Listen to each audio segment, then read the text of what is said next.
Night descends on Route 180 in northern New Brunswick. Around us is the familiar silhouette of the evergreen forest.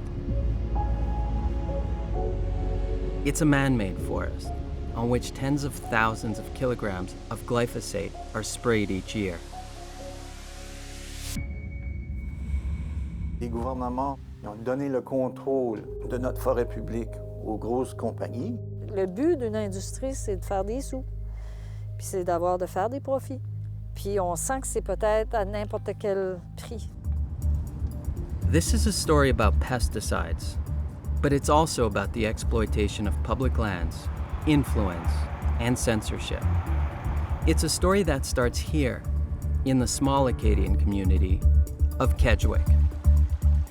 For over 25 years, the Arpin family has organized canoe expeditions on the Restigouche River. Its crystal clear waters are recognized around the world as a top salmon fishing destination. For decades, the region has attracted thousands of tourists. C'est certain que toute notre vie est alentour de ça, fait qu'on veut la protéger, on veut en prendre soin. Taking care of this region has become a big fight for them. For Francine Lévesque and André Arpin, what was once their paradise has turned to desolation, a mere 5 kilometers from their house. As many as 100 logging trucks pass by here every day. J'ai juste besoin d'être dans ma cuisine, je me lève la tête, je vois des camions, je vois des camions, je vois des camions. Ça finit pas. Fait que là, je me suis dit, il y a une fin à ça, ça se peut pas. Ça se peut pas être illimité. The forest industry is a key sector in the New Brunswick economy. It generates almost $2 billion in spin-offs. This small province sprays more glyphosate per acre of public forest than any other in Canada.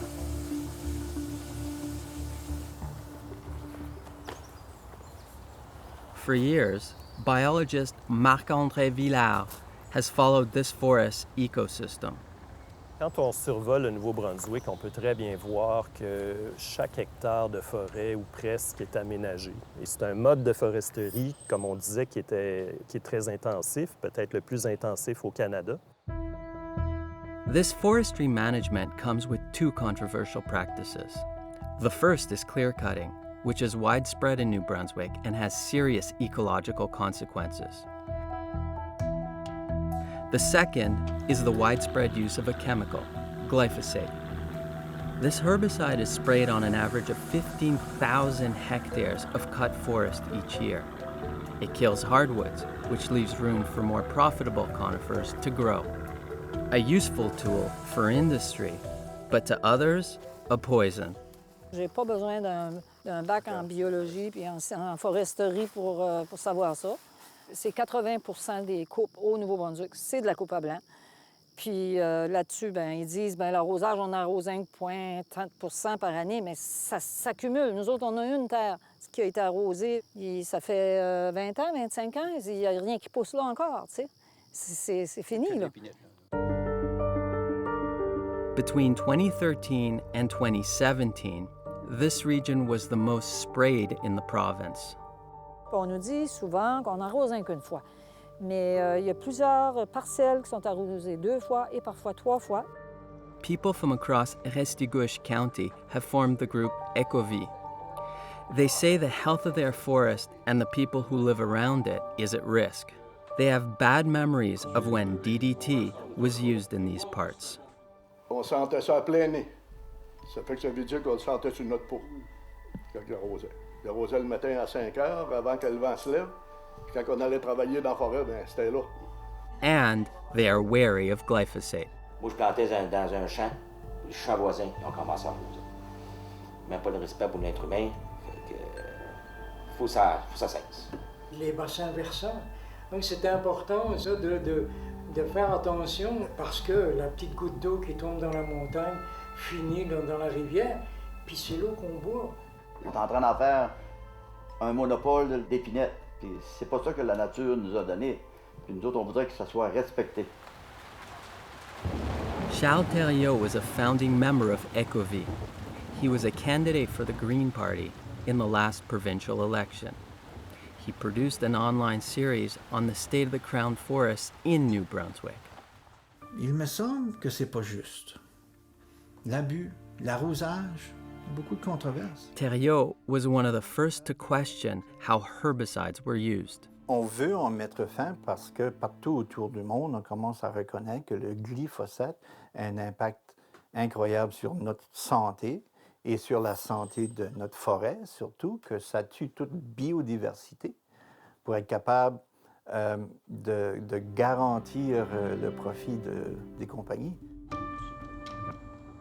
His wife, Betty Saint-Pierre, used to work in forestry. Quand ça a été arrosé, là, ça ne te tente pas d'aller ramasser une noisette. Puis quand on voit une petite pancarte, terrain arrosé, défense de ramasser les petits fruits. Le chevreuil, il sait pas lire, lui. They've observed important changes in the forest around them. Je te dirais bien, moi, que 15-20 ans passés, en dessous de mon sous-bois, je mettais plein de mangeoires à oiseaux, puis j'en avais des centaines. Puis aujourd'hui, si j'ai 3-4 oiseaux à ma mangeoire, je me trouve chanceuse. L'arrosage tue, et tue de façon efficace. For years, citizens have called for an end to spraying on Crown land, but they have not been able to change industry practices. Il y a deux camps ici. Il y a des gens qui ont une idéologie. Il y a une perception de la forêt, puis c'est difficile à changer cette idée. Moi, je regarde ça surtout dans une façon, oui, commerciale. Mike Legere is Executive Director of Forest New Brunswick, the voice of the forestry industry in the province. If glyphosate is approved for use by the government, he says, the industry can spray it. On fait attention, on lit la mode d'emploi, on suit les règlements. L'application puis l'épandage de glyphosate, c'est très strictement contrôlé au niveau du fédéral puis aussi au niveau provincial. Though it's legal, spraying glyphosate has significant impact on the environment, says Marc-André Villard. The biologist taught for over 20 years at the University of Moncton and knows the Acadian forest well. He says that intensive forestry practices have a negative impact on the forest's ability to regenerate. Au-delà d'une certaine proportion, on va compromettre la richesse de la biodiversité et on compromet certains processus écologiques. Par exemple, nous, on s'est rendu compte qu'il y a des espèces d'oiseaux qui freinaient carrément leur mouvement à l'approche des plantations, qui refusaient ou qui semblaient éviter de se déplacer à travers les plantations de conifères.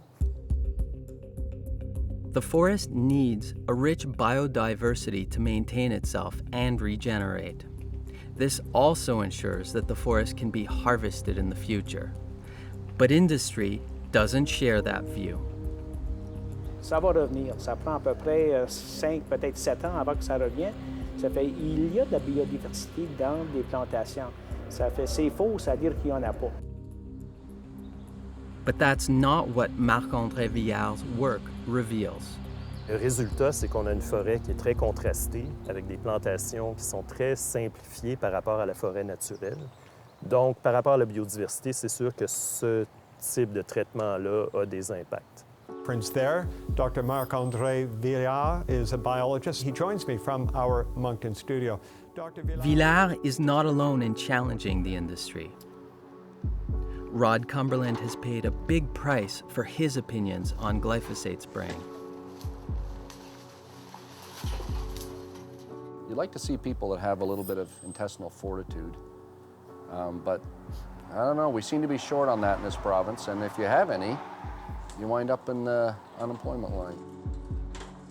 Attacking the forest industry in New Brunswick is not without its risks.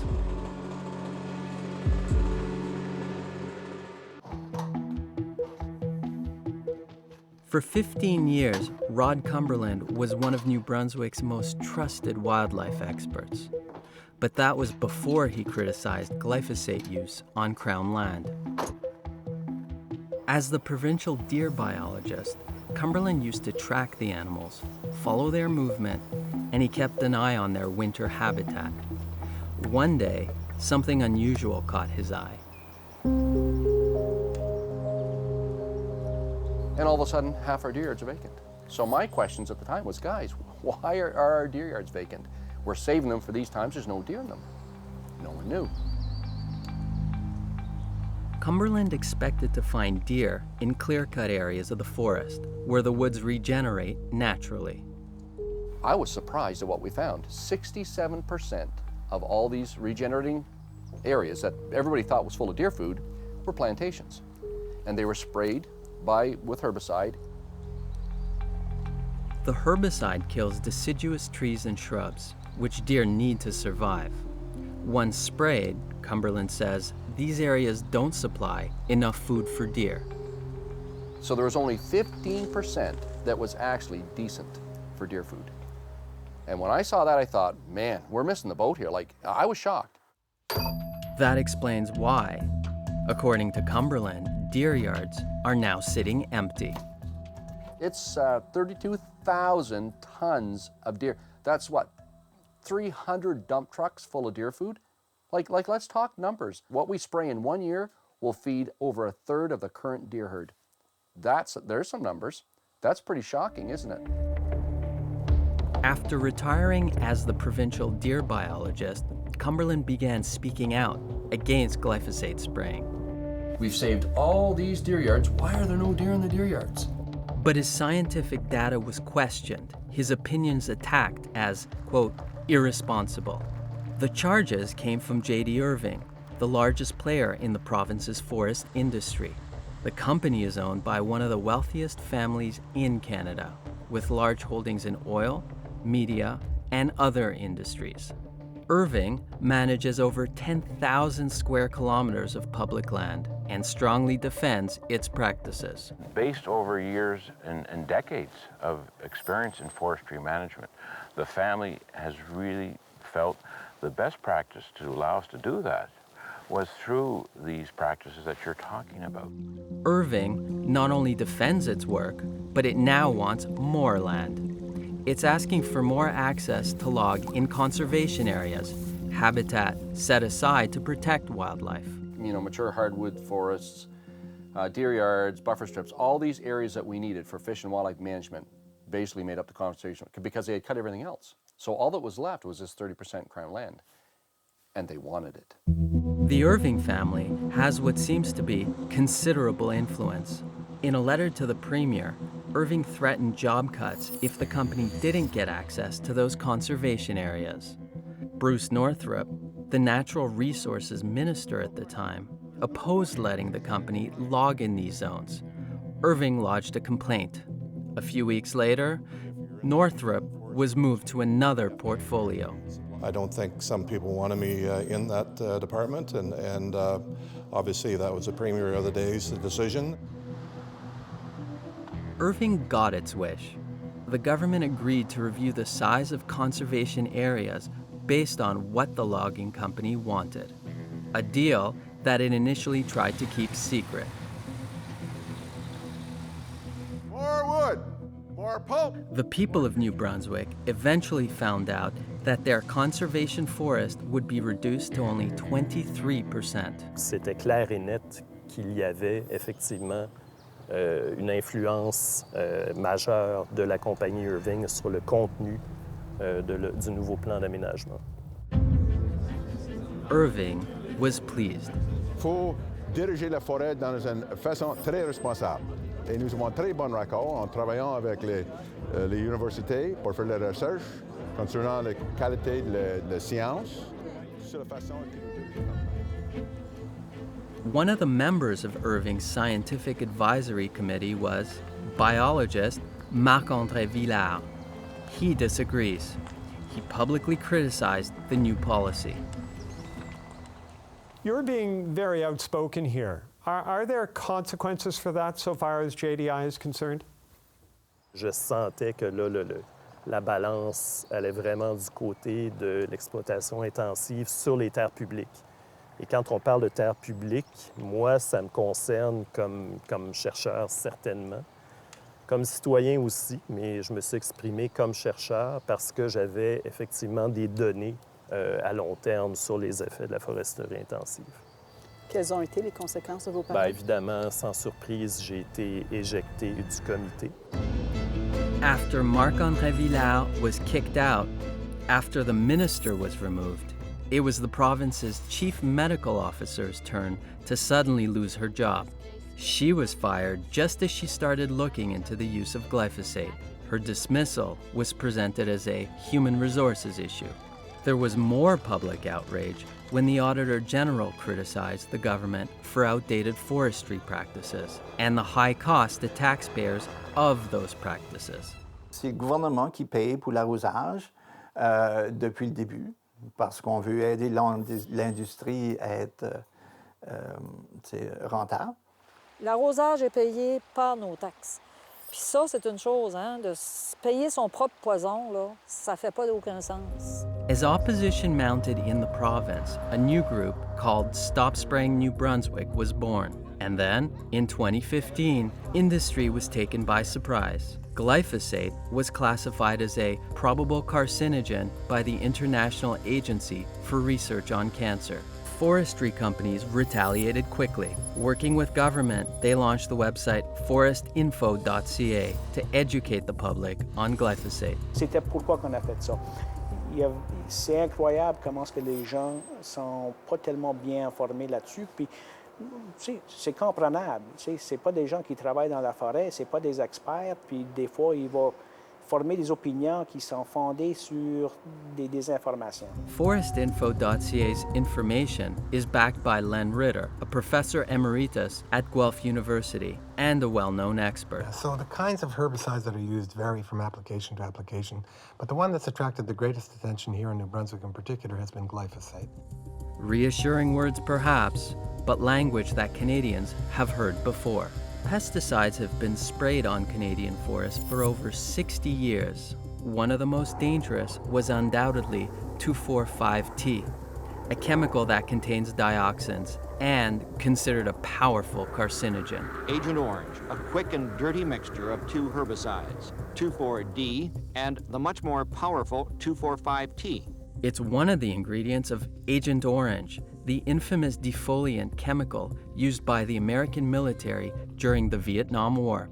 The United States banned it in the late 70s, but Health Canada continued to approve its use until the mid-1980s. J.D. Irving Limited bought 800 gallons of that province. Irving then bought 800 gallons of the pesticide and sprayed it over the forests of New Brunswick. One of the toxicologists at Health Canada at the time was Len Ritter. Ritter is considered a respected authority, and he's often defended the use of pesticides and other chemicals. He's also been harshly criticized for his positions. In 2011, when Ontario chose him to lead an investigation on workers exposed to Agent Orange, how could have you appointed somebody to head this up who was working for the very department that allowed the use of Agent Orange and eventually became the head of it at that time? Vous êtes au courant que M. Ritter est quand même un monsieur controversé dans son milieu? Bien, c'est sûr, quand tu travailles dans ce domaine-là, que tu vas attirer la controverse. C'est normal. Len Ritter's name also appears in the Monsanto papers. These are internal documents released in U.S. legal proceedings. Ritter was part of a list of experts Monsanto felt it could rely on to, quote, defend glyphosate. He is described by the manufacturer as someone who delivers interpretations and messages that we want to put forward on the subject. Professor Ritter did not answer our questions. Forestinfo.ca is also supported by researchers that worked with the Federal Ministry of Natural Resources. We all share responsibility for communicating what it is we're doing in the woods and why.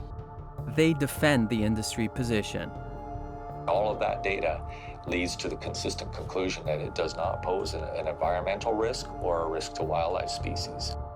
Some of their work was funded by pesticide manufacturers, including Monsanto, as well as by Irving.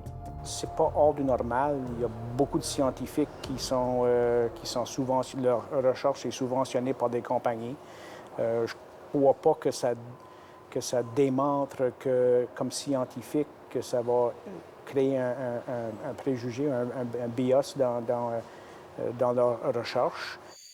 Links between Monsanto, Irving, and the researchers are not disclosed on the website. Biologist Marc-André Villard does admit that some of his work and that of his students was partially funded by Irving. That funding was cut when Villard was kicked off of its scientific committee. Irving declined to answer our questions. La compagnie n'accepte pas certains points de vue et veut contrôler ce qui est dit publiquement, même si on a comme professeur, chercheur, la liberté académique. Donc ça, c'est pas accepté par la compagnie. Forestinfo.ca makes no mention of Villard's work on the negative impacts of intensive forestry on biodiversity. What is forestinfo.ca? Forestinfo.ca is propaganda. Straight up, it's propaganda. It was a website created to basically counter, to let people know that everything's okay with glyphosate. In June 2019, Rod Cumberland was fired from the Maritime College of Forest Technology, where he'd been teaching for 7 years. One of the reasons given for his dismissal? My position is called Undermining the Science in the Seminar of Vegetation Management. People don't realize that's my perspective on glyphosate. A former executive director of the college says he felt pressured during his tenure to silence Cumberland. He felt pressure to try to sanction Rod for his outspokenness. The former director, who still held a teaching position at the college, was also fired. The college said he disclosed personal information but did not give any details. Today, Rod Cumberland is in a precarious position. He lives off small contracts. There's practical issues, like we lost our Blue Cross, so everything we were covered for now is gone overnight. That's quite a struggle there, and then of course it's messed up my pension.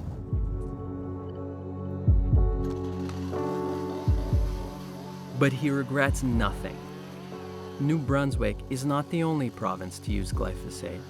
Almost all Canadian provinces have adopted the practice, but not Quebec, where citizens fought hard against the industry to ban the herbicide.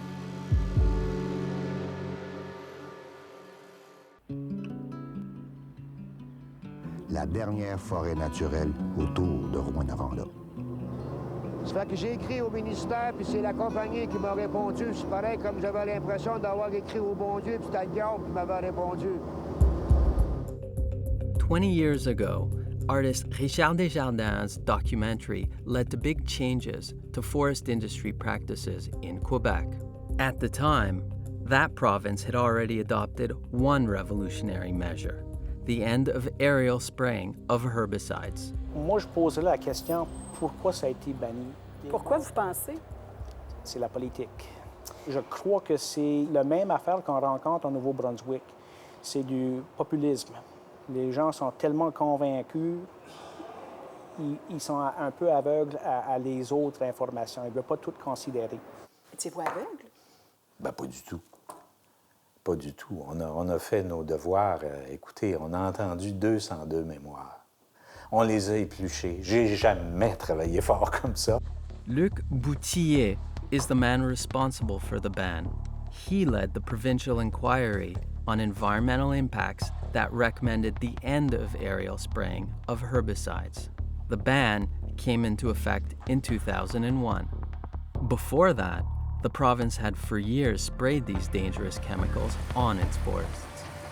Ce qui est sorti en audience, c'est vous n'êtes pas en train de nous refaire le coup du DDT ou du 2,4-T ou du 2,4-5-T.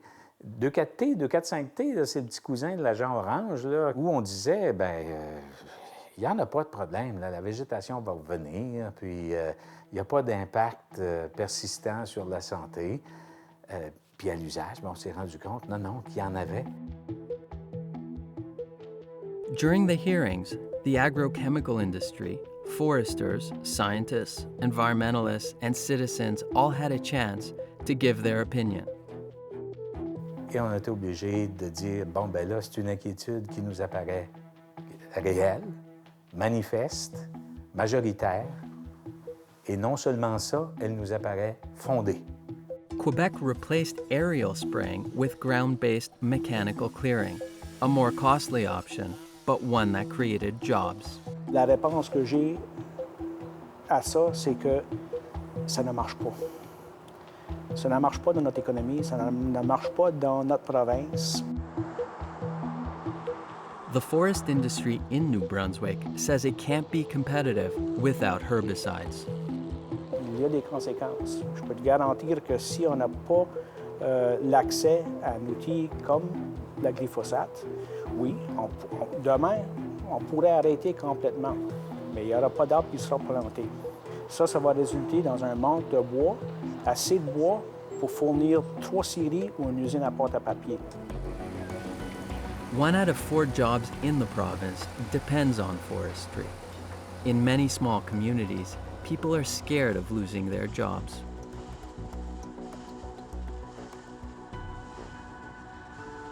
On ne veut pas se débarrasser de l'industrie, mais on veut qu'elle comprenne que ça ne marche plus la façon que ça a toujours fonctionné. Puis on a le droit de donner notre point de vue là-dessus. Oui, on est enragé, puis oui, on veut que l'arrosage arrête, puis non, on n'arrêtera jamais de gueuler. On va gueuler tant qu'on n'aura pas réussi à gagner notre point. But despite demonstrations, petitions, even an attempt at filing a motion in the provincial legislature, nothing has changed. The government is led by a premier who is also Irving Oil's chief operating officer. Charles Thériault says the province has been captured by corporate interests. On dirait aussi que la population vit ce qu'on appelle le syndrome de Stockholm. Éventuellement, tu arrives à accepter, puis tu considères même que ton capteur est un personnage bénévolent, tu sais, qui veut ton bien, même si tu es capturé. Tu sais. Puis on se demande si qu'au Nouveau-Brunswick, c'est pas ça. Pour être capable de maintenir sa job, être capable de nourrir sa famille, même si des fois c'est difficile, on est mieux de fermer sa gueule puis rien dire. Est-ce que vous considérez que vous avez l'acceptabilité sociale pour le faire encore?